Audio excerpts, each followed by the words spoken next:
When I booted up Tron Catalyst, I wasn't expecting the grid to feel quite so alive. I expected sharp neon lights and slick surfaces. What I didn't expect was to feel so small, caught between colossal towers and swirling data storms, yet somehow also feel like I mattered. From the very first moment as EXO drops into the rain-soaked streets of Vertical Slice, I felt a pulse under my fingertips, a heartbeat in the code. The world hums with tension. Every illuminated archway, every glint off a data shard speaks of stories untold, of programs living in fear or in defiance. And EXO's voice, soft, determined, cuts through that digital downpour, asking, who will control this world? Who will save it? Walking her through crowds of core enforcers, or evading them on my first stumbling attempts, I discovered that Catalyst isn't a game about hand-holding. It's a game about embracing the glitch.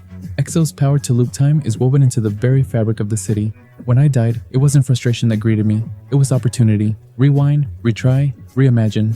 Each reset taught me something new, nudging me to explore a side corridor, test a parry, chase a rumor whispered by a pixelated resistance operative. Combat in this world feels like poetry in motion. Your identity disc arcs through the air, first a thrown projectile, then a blade, then a shield. Every strike, every ricochet off concrete walls, is accompanied by a satisfying electronic shing. You learn to mix light taps and heavy slashes, interspersed with rolls and parries that slow time, just barely, so you feel the weight of that perfect counterattack. And when you nail it, when you catch a core guard mid-strike and fling him into a wall, well, that moment alone almost justifies the trip back to the grid. Then there are the light cycles.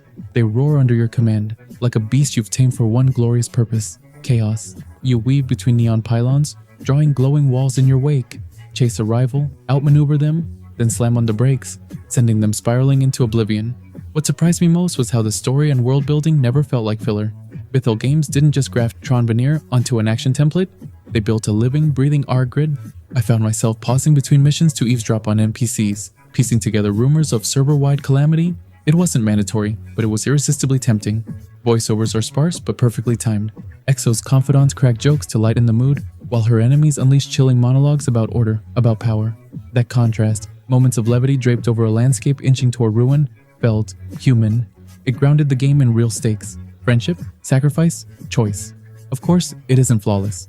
Sometimes the same fight repeats a few too many times, and I encountered a few glitches. But those are small quibbles, eclipsed by the rush of discovery when a hidden passage finally opens. When the credits rolled, not long after the world began to crack, I sat back stunned. Yes, some threads remained tantalizingly untied. Yes, I wanted more traversal puzzles, more branching dialogue, maybe, just maybe, a choice that truly alters the grid. But what Catalyst Owl gives you is precious. A lean, electrifying journey that marries action and atmosphere in perfect sync. It is an 8 out of 10. If you hunger for stylish action, if you believe that a video game world can be as alive as any city street, Tron Catalyst was made for you.